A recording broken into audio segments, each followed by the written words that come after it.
നമ്മൾ കാണേണ്ടത് ഇപ്പോൾ ഒരു മഹാദുരന്തമാണ് സംഭവിച്ചത്. ഈ ദുരന്തത്തിൽ നിന്ന് വേറൊരു ദുരന്തത്തിലേക്ക് പോകാൻ പറ്റില്ല. ഇതിൻ്റെ ഭാഗമായി വരാനിടയുള്ള മറ്റൊരു ദുരന്തം പകർച്ചവ്യാധിയാണ്. അപ്പോൾ പകർച്ചവ്യാധി തടയുക എന്നുള്ളത് വളരെ പ്രധാനപ്പെട്ട കാര്യമാണ്. അതിനെല്ലാവരും സഹകരിക്കണം. അതിനാവശ്യമായ ആരോഗ്യവകുപ്പ് പുറപ്പെടുവിക്കുന്ന എല്ലാ മുന്നറിയിപ്പുകളും അംഗീകരിച്ചു പോകണം. ഇപ്പോൾ പോസ്റ്റ്മോർട്ടം നടക്കുന്ന സ്ഥലം, അവിടെ ആളുകൾ തടിച്ചുകൂടൽ, അത്തരം കാര്യങ്ങളൊക്കെ ഒഴിവാക്കുന്ന നില സ്വീകരിക്കണം. ഇപ്പോൾ യോഗത്തിൽ, ഇപ്പോൾ രാഷ്ട്രീയ പാർട്ടികളുടെ യോഗത്തിൽ വന്നൊരു നിർദ്ദേശം, ഈ ബോഡി തിരിച്ചറിയുന്നതിന് ബന്ധുക്കൾ ചെല്ലുമല്ലോ, അവിടെയും അനാവശ്യമായിട്ട് ആളുകൾ തള്ളിക്കയറുകയാണ്. അപ്പോൾ അവിടെ ബന്ധുക്കളായിട്ടുള്ളവർ പോയി കാണുക എന്നല്ലാതെ മറ്റുള്ളവർ തള്ളിക്കയറി നോക്കേണ്ട കാര്യമില്ല. അപ്പോൾ അത്തരത്തിലുള്ളൊരു ക്രമീകരണം പൊതുവേ നമ്മൾ ഏർപ്പെടുത്തേണ്ടതായിട്ടുണ്ട്. ഇതിൻ്റെ ഭാഗമായി തന്നെ മനുഷ്യർ മാത്രമല്ല, ധാരാളം വീട്ടുമൃഗങ്ങൾ ചത്തൊടുങ്ങിയിട്ടുണ്ട്. അപ്പോൾ അത് കൃത്യമായി സംസ്കരിച്ചില്ലെങ്കിൽ അതിൻ്റെ ഭാഗമായി വരുന്ന ദുരന്തമുണ്ട്. അതും കൃത്യമായി സംസ്കരിക്കാനാവണമെന്ന് കണ്ടിട്ടുണ്ട്. ഇവിടെ ഈ പ്രവർത്തനം ഏതാനും ദിവസം കൊണ്ടോ ഏതാനും ആഴ്ച കൊണ്ടോ നമുക്ക് പൂർണ്ണമായി പരിഹരിക്കാൻ കഴിയുന്നൊരു കാര്യമല്ല. കുറച്ച് നാളെടുത്ത് ഈ പ്രശ്നമാകെ പരിഹരിക്കേണ്ടതായിട്ട് വരും. അപ്പം അതിന് നിങ്ങൾക്കെല്ലാവർക്കും അറിയാം, ഇപ്പം തന്നെ ഒരു 12ഓളം മന്ത്രിമാരിവിടെ ക്യാമ്പ് ചെയ്യുന്നുണ്ട്. പക്ഷെ എല്ലാവരും സ്ഥിരമായിട്ട് ക്യാമ്പ് ചെയ്യുക എന്ന് പറയുന്നത് പ്രായോഗികമായിട്ടുള്ള കാര്യമല്ല.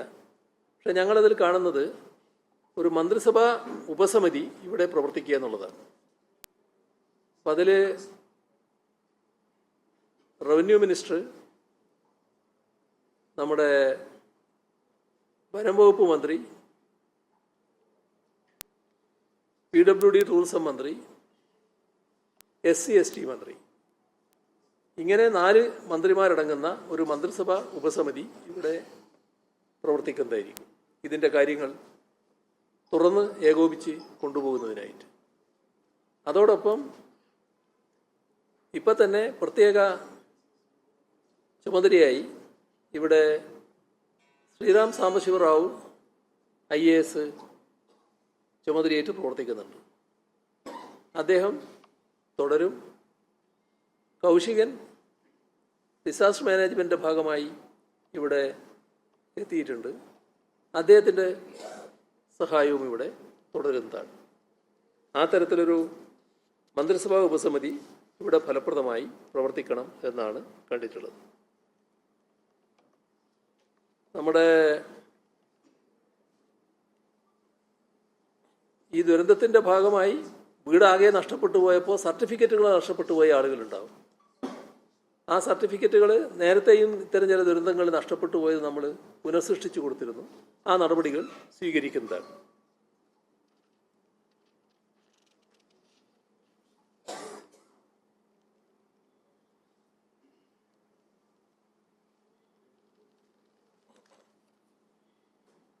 പൊതുവെ നടന്ന പ്രവർത്തനങ്ങളിൽ പൊതുവിൽ ഇത്തരമൊരു ദുരന്തമുഖത്ത് നടത്താൻ കഴിയുന്ന പ്രവർത്തനം നടത്തി എന്നൊരു സംതൃപ്തിയാണ് ആളുകൾക്കെല്ലാം ഉണ്ടായിട്ടുള്ളത്. ഇനിയും അതേ രീതിയിൽ തുറന്ന് ഏകോപിതമായി പ്രവർത്തനം നടത്തി പോകണം. അതിന് എല്ലാവരും ഒന്നിച്ചുണ്ട് എന്ന വാഗ്ദത്വവുമാണ് ഇവിടെ ഈ യോഗത്തിൽ ഉണ്ടായിട്ടുള്ളത്. ഇത്രയും വിവരങ്ങളാണ് നിങ്ങളുടെ അടുത്ത് പങ്കുവെക്കാനുള്ളത്.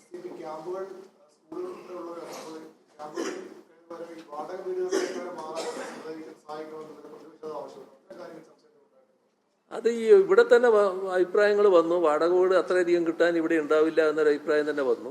അതൊക്കെ നമ്മൾ ഭാവിയിൽ ചെയ്യേണ്ട കാര്യങ്ങളാണ്. ഞാൻ പറഞ്ഞല്ലോ, പുനരധിവാസവുമായി ബന്ധപ്പെട്ട നടപടികളുടെ ഭാഗമാണത്.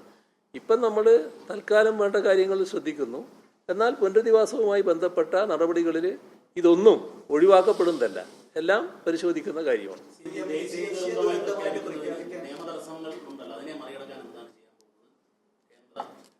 അല്ല, അത് മറികടക്കേണ്ടവരാണല്ലോ മറികടക്കേണ്ടത്. നമ്മുടെ ദേശീയ ദുരന്തമാക്കണം എന്ന് ആവശ്യപ്പെട്ടിട്ടുണ്ട്. ആ ആവശ്യം നമ്മൾ ഉന്നയിച്ചു കഴിഞ്ഞിട്ടുണ്ട്.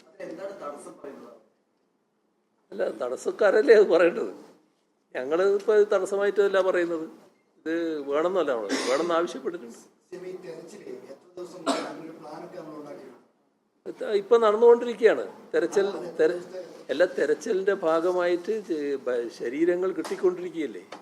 അപ്പോൾ ആ ശ്രമം തുടരേണ്ടതുണ്ട്. ഇപ്പം ഞാൻ പറഞ്ഞില്ലേ, ഒരു പ്രദേശത്ത്, ആ പ്രദേശത്ത് മണ്ണിങ്ങനെ അടിഞ്ഞു കിടക്കുന്നു, അത് അതിൻ്റെ കെട്ടിടങ്ങളുണ്ട്, ആ കെട്ടിട അവശിഷ്ടങ്ങളുണ്ട്, അതിനടിയിൽ ആളുകളുണ്ടോ എന്നുള്ളത് ഇതെല്ലാം നോക്കണ്ടേ. ഇപ്പോഴല്ലേ മെഷീനറി അങ്ങോട്ട് നീങ്ങുന്നുള്ളൂ. ആ പ്രവർത്തനങ്ങൾ തുടരും.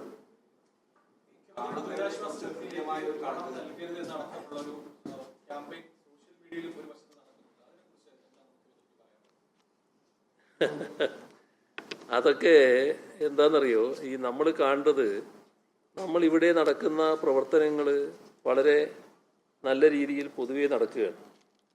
ഇപ്പോൾ ഒരു ക്യാമ്പിൽ ഇവിടെ ഉണ്ടായ ഒരു അനുഭവമാണ്, ഈ യോഗത്തിൽ വന്ന ഒരു അഭിപ്രായമാണ് ഞാൻ പറയുന്നത്. ഒരാൾ പറയുകയാണ്, അയാൾ ആ ക്യാമ്പിൽ എല്ലാ സ്ഥലത്തും പോയി, എല്ലാ വീട്ടിലും അവിടെയുള്ള എല്ലാ കുടുംബത്തെയും കണ്ടു. ആർക്കെങ്കിലും എന്തെങ്കിലും പ്രശ്നമുണ്ടോ എന്നൊക്കെ ചോദിച്ചാൽ ഒന്നുമില്ല, എല്ലാം നല്ല നിലക്ക് തന്നെയെന്ന് പറഞ്ഞു. അപ്പോൾ ഒരാൾ വന്നിട്ട് ഭക്ഷണം കിട്ടുന്നില്ല. അപ്പോൾ ഇയാൾ ചോദിച്ചു, ഏതാ ഭക്ഷണം കിട്ടാതെ എന്താ അത്? അല്ല, ഇപ്പം കിട്ടി. അപ്പോൾ ഇങ്ങനെ പറയുന്ന ചില ആൾക്കാരുണ്ട്. അതേപോലെ തന്നെ വേറൊന്ന് പറഞ്ഞത്, വേറൊരാൾ പുറത്ത് വന്നിട്ട് ഇങ്ങനെ പറയാണ് പോലും, പുറത്ത് ക്യാമ്പിനകത്തുള്ള ആളാണെന്ന് പറയാൻ പറ്റില്ല, പുറത്തുനിന്ന് ഒരാളിങ്ങനെ പറഞ്ഞുകൊണ്ടിരിക്കുകയാണ്, ഇവിടെ സാധനം കിട്ടുന്നില്ല. അപ്പോൾ ഇയാൾ ചോദിച്ചു, ഏത് സാധനമാണ് കിട്ടാത്തത്? അതിന് മറുപടിയില്ല. അപ്പോൾ ഇങ്ങനെയൊരു തെറ്റായ പ്രചരണം നടത്തുന്ന വളരെ അപൂർവ ആളുകൾ, അതൊരു പ്രത്യേക മാനസിക അവസ്ഥക്കാരാണ്. അവരെ നമ്മൾ ഗൗനിക്കേണ്ടതില്ല. അത്തരം ആളുകളെ മാറ്റി നിർത്തുക. ഇപ്പോൾ മുഖ്യമന്ത്രിയുടെ ദുരിതാശ്വാസ നിധി എന്ന് പറയുന്നത് ഇത്തരം കാര്യങ്ങൾക്ക് ഉപയോഗിക്കാനുള്ളതാണല്ലോ. നമ്മളത് ഫലപ്രദമായിട്ട് ഉപയോഗിച്ചതാണല്ലോ. അത് നല്ല രീതിയിൽ തന്നെ ആളുകൾ കണ്ടുകൊണ്ടാണല്ലോ ഈ കേരളമാകെ അതിൻ്റെ ഭാഗമായി അണിനിരന്നുകൊണ്ടിരിക്കുന്നത്. എത്ര ആളുകളാണ് ഇപ്പോൾ അതിലേക്ക് സംഭാവന ചെയ്യാൻ തയ്യാറായി മുന്നോട്ട് വരുന്നത്. അപ്പോൾ അതാണ് നമ്മൾ പ്രോത്സാഹിപ്പിക്കേണ്ടത്. മറ്റത് ചിലർ, നിങ്ങൾക്കറിയാലോ പറയുന്ന ആളുകളെ പറ്റിയൊക്കെ, അവരവരുടേതായ ഒരു മാനസിക സുഖത്തിന് വേണ്ടി എങ്ങനെ പറഞ്ഞുകൊണ്ടിരിക്കുക, അത് അവിടുന്ന് പറഞ്ഞോട്ടെ എന്ന് വെച്ചാൽ മതി.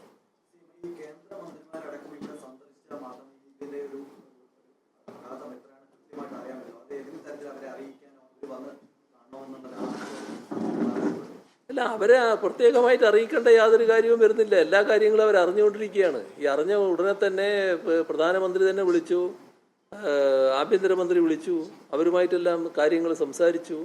എല്ലാ തരത്തിലും വിവരങ്ങൾ അവർക്ക് പോകുന്നുമുണ്ട്. അതിനെപ്പറ്റിയൊന്നും ഒരു ശങ്കയില്ല. എല്ലാ കാര്യങ്ങളും അവർ മനസ്സിലാക്കിക്കൊണ്ടിരിക്കുന്നവരാണ്.